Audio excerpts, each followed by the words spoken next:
하나님께서 애굽 왕 바로를 때리시는데 한 대 딱 맞고 그냥 회개하고 이스라엘 백성들을 내보냈으면 한 대만 맞고 끝나는 거잖아요. 근데 나일강이 피로 변했습니다. 나일강은 하피라고 하는 애굽 사람들이 섬겼던 신 중에 하나입니다. 하나님께서 피로 바꿔놓으셨어요. 그러면 애굽의 요술사들은 피로 바뀐 이 나일강을 다시 온전하게 회복시켜 놨어야 되는데 그들이 섬겼던 신 하피도 피로 변한 강을 깨끗한 물로 바꿔내지 못했고 도리어 피로 바뀐 것을 또 요술사들도 똑같이 피로 바꿔버립니다. 그러니 백성들의 삶이 고통스러울 수밖에 없었습니다. 그 날은 무려 일주일 동안 계속되었어요. 만약에 오늘 우리의 삶 속에서 마실 물이 일시에 사라진다면 수돗물도 끊어지고 정수기도 끊어지고 지하수도 끊어지고 마트나 어디 가서도 식수를 구할 수 없다면 어마어마한 혼란이 벌어지게 될 겁니다. 그래도 우리는 요즘 날씨가 조금 새벽에 저녁에 시원해져서 그나마 난데 이 애굽이라고 하는 이 땅은 무진장 더워요. 사람이 살 수가 없어요. 두 번째는 이제 하나님께서 모세에게 아론을 통해서 이야기해라. 하나님의 백성을 내보내 달라고. 만약에 내보내지 않으면 이번에는 개구리가 온 땅에 올라오게 할 것이다. 이 개구리는 알을 많이 낳잖아요. 그러니까 애굽 사람들은 그 풍요와 다산을 가져다 준다. 그래서 이 개구리의 형상을 또 신으로 또 숭배하고 있었단 말이죠. 근데 개구리라고 하는 것은 사람이 가면 도망가는 파충류예요. 근데 개구리가 나일강, 논 이런 데만 있어야 되는데 여기서 올라와 가지고 왕궁부터 시작해서 침대 그리고 밥 먹는 식탁 사람들의 몸에까지 달려붙으니까 사람이 살 수가 없잖아요. 그런데 이 개구리를 또 신으로 섬기니까 개구리를 때려 죽일 수도 없고 이 한두 마리를 어떻게 때려 죽이려는데 너무 많으니까 손을 쓸 수가 없는 거예요. 그러니까 바로가 또 이야기를 합니다. 이 개구리를 좀 다 없애 주었으면 좋겠다. 그러면 내가 너희들 나가서 제사하는 것 내가 허락해 주마. 그래서 모세가 바로요, 언제 이 개구리를 없애버리면 좋겠습니까? 아니 지금 죽겠는데 바로가 지금 당장 개구리를 없애줘 이렇게 부탁했어야 되는데 내일 하라는 거예요. 왜 그랬을까? 바로가 생각하기에 이 모세도 가서 기도하기 위해서는 목욕지게도 하고 준비도 하고 그래서 이렇게 하나님께 기도하는 시간에 기도를 해야 되겠지 하루 정도의 여유를 준 거예요. 그래서 그 다음 날 모세가 하나님께 기도했고 개구리가 일시에 죽어버립니다. 그런데요, 개구리 썩는 냄새가 개구리가 죽어서 썩으면 그 냄새가요 아주 지독해요. 어마어마하게 지독합니다. 맡을 수가 없어요. 그런데 수백 수천 수만의 개구리 떼가 왕궁부터 시작해서 백성들의 집집마다 식탁에 침대에 다 올라와 있던 게 일시에 죽으니까 그 개구리를 한 군데 모아서 갖다 놓으니까 악취가 이루 표현할 수 없는 거예요. 개구리가 다 썩었어요. 며칠 지나니까 바로가 숨을 쉴 것 같아요. 그러니까 또 그 마음이 고집을 부리기 시작하는 거예요. 그래도 안 되지. 절대 안 돼. 그러니까 이번에는 16절부터 19절까지 말씀 속에서 하나님께서 모세에게 아론 보고 지팡이 가지고 땅에 티끌을 쳐라. 땅에 티끌은 온 사방에 널려 있는 게 티끌이잖아요. 그러니까 그거를 딱 치니까 오늘 말씀해 보니까 애굽 온 땅에 이가 되었다. 오늘 성경은 이라고 번역을 했는데 히브리어 원어를 보게 되면은 그 킨림이라고 하는 이것은 이로도 해석하지만 모기로도 해석한다 그래요. 그러면 이든 모기든 갑자기 애굽 온 땅에 그냥 모기들이 생겨나가지고 얘가 뭐 하는 거예요? 사람을 깨무는 거잖아요. 사람을 깨무는 거예요. 쏘고 깨물고. 그거 견딜 수가 없는 거잖아요. 그런데 요술사들이 뭐까지는 따라 했냐 하면 이 요술사들도 이렇게 개구리까지는 어떻게 만들어 봤는데 그 다음부터는 안 되는 거예요. 이도 모기도 만들 수가 없는 거예요. 그러니까 요술사들이 19절에서 이야기합니다. 이것은 하나님의 권능입니다. 이가 사람에게 달려들고 모기가 가축에게 달려들고 가축들이 모기에 쏘여서 막 소리를 지르고 들고 뛰고 애들도 울고 사람도 가려워서 팍팍 긁고 이게 사람이 살 수가 없잖아요. 그러니까 요술사들이 먼저 인정을 하는 거예요. 바로요.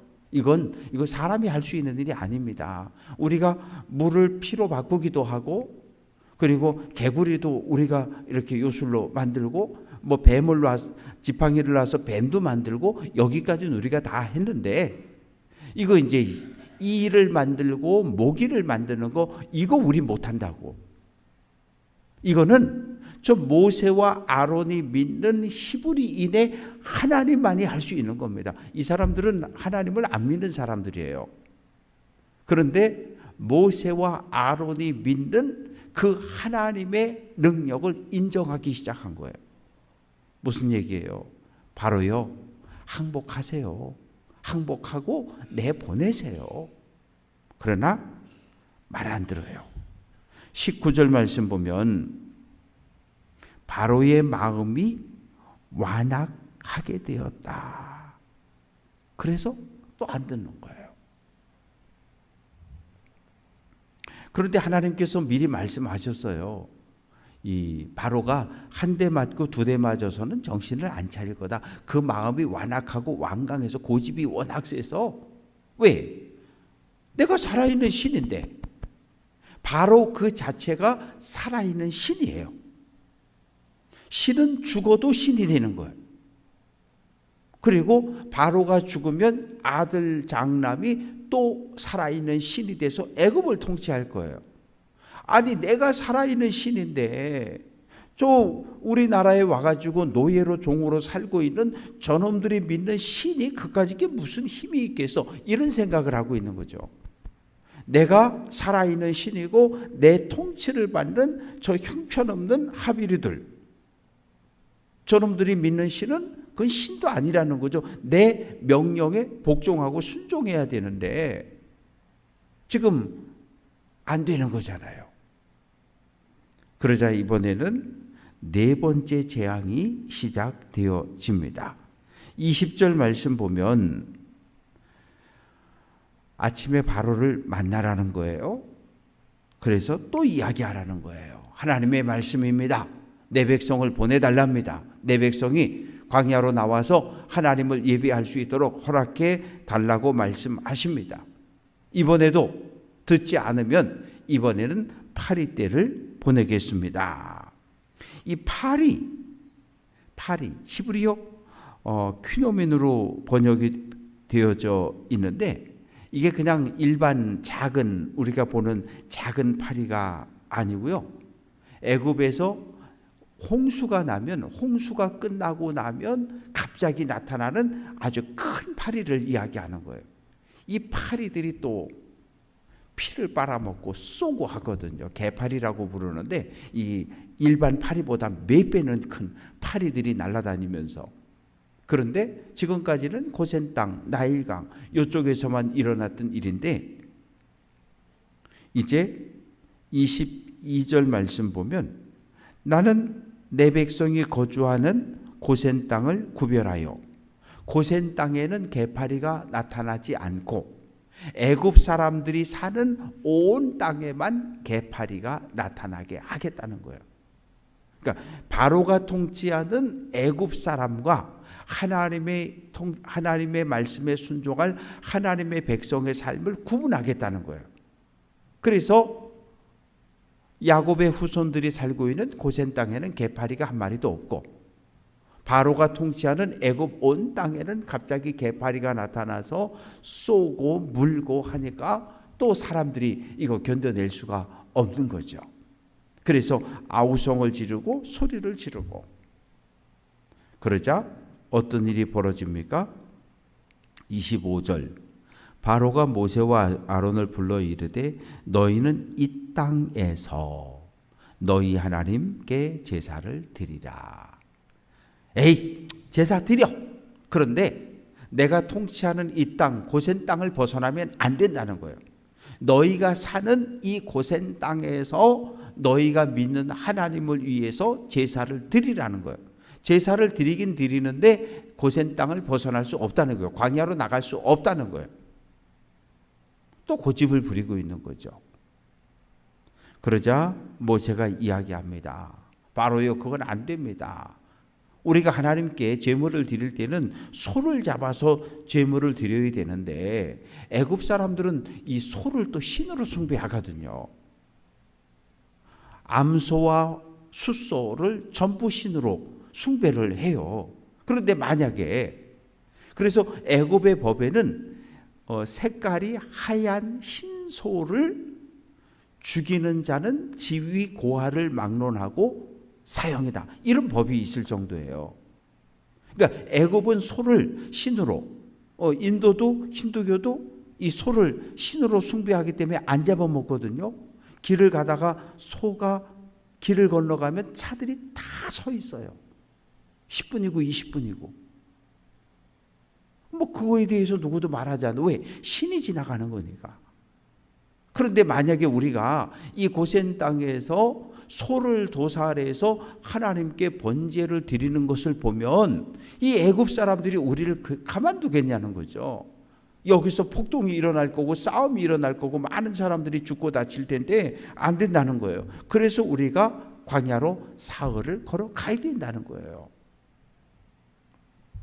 그러자 28절에서 바로가 이야기합니다. 내가 너희를 보낼 텐데 너희는 너희의 하나님 여호와께 광야에서 제사를 드릴 것이나 너무 멀리는 가지 말아라. 그러니까 애굽 땅을 벗어나지 말라는 거예요.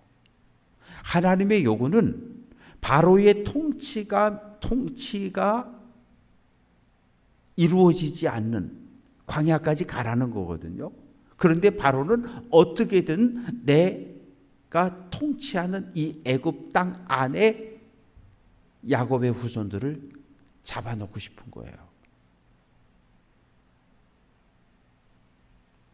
그리고 너희는 나를 위해서 너희가 믿는 하나님께 기도해야 한다. 그러자 모세가 이야기합니다. 그러면 내가 파리떼를 다 없어지게, 개파리를 다 없어지게 만들 테니까 이번에는 약속을 꼭 지켜야 됩니다. 29절 중간에 보면 여호와께 제사 드리는 일에 다시 거짓을 행하지 마소서. 한 번, 두 번, 세 번 거짓말 했으니까 이번에 네 번째니까 이번에 약속 꼭 지키세요. 지금 이렇게 이야기하고 있는 거예요. 그래서 모세가 나와서 하나님께 기도했을 때 개파리가 한꺼번에 싹 죽고 사라져 버렸어요. 그러나 32절, 바로가 이때에도 그의 마음을 완강하게 하여 그 백성을 보내지 아니하였더라. 이 바로의 모습은 오늘, 아니 지금까지 신앙생활하는 우리들의 모습입니다. 우리의 일신의 삶에 문제가 생기면 하나님 앞에 나와 기도하잖아요. 새벽에도 나오고 저녁에도 나오고 낮에도 오고 금식하고 철야하고 기도원도 가고, 그러다 문제가 쫙 해결이 돼요. 그러면 뭐 언제 그런 일이 있었나? 그 다음부터 또 예전의 생활로 돌아가는 거죠. 그러다가 또 이번엔 자녀들의 삶의 문제가 닥쳐오면 또 하나님 앞에 나와서 부르짖고 구하고 울부짖고 문제가 해결되면 또 까맣게 잊어버리고 또 고난이 닥쳐오면 어려움이 닥쳐오면 또 하나님을 찾는 뭐 바로나 오늘 이 바로 우리가 성경을 읽으면서 나는 절대 바로가 아니야 그게 아니라 바로의 모습이 예전 우리들의 모습이고 바로의 모습이 오늘 우리들의 모습이고 하나님의 말씀인 줄 알면서 하나님의 명령인 줄 알면서 버티고 완강하게 고집부리고 안 한다 그러고 못 한다 그러고 버티는 우리들의 모습을 이 바로가 보여주고 있는 거예요. 한 대 맞고 끝날 수 있는 일인데 두 대 맞고 끝날 수 있는 일인데 바로는 10대를 맞았다고요. 결국은 애굽의 미래인 자기 장남까지 잃고 난 후에야 두 손과 두 발을 다 들어요. 가 내보냅니다. 그런데 얼마나 사람이 독한지요. 가만히 생각해 보니까 억울한 거예요. 그래서 어떻게 해요? 군대를 몰고 다시 애굽을 떠나는 하비루들을 잡아오겠다고 뒤를 또 쫓아가잖아요. 그러다 결국 홍해에서 애굽 군대가 다 죽어버려요. 말씀을 정리해 봅니다. 우리가 출애굽기를 읽어가고 하나님, 모세, 아론, 바로 이 이야기를 우리가 읽고 들으면서 아이고 내가 바로였지 라고 하는 생각을 우리가 한 번 정도 해봤으면 좋겠어요.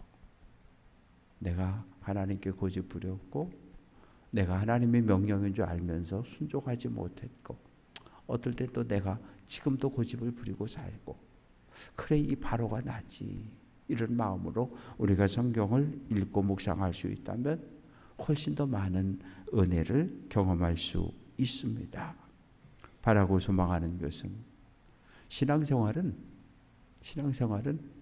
나를 죽이고 나를 내려놓는 것 그리고 내 생각과 하나님의 생각이 다르지만 내 생각을 포기하고 하나님의 생각을 하나님의 뜻을 내 뜻으로 받아들이는 것 그래서 철저하게 하나님의 통치를 받으며 살아가는 것이 믿음 생활입니다. 오늘 한 날도 하나님의 말씀에 순종하며 하나님과 동행하는 복 있는 삶을 살아낼 수 있기를 주님의 이름으로 축원합니다.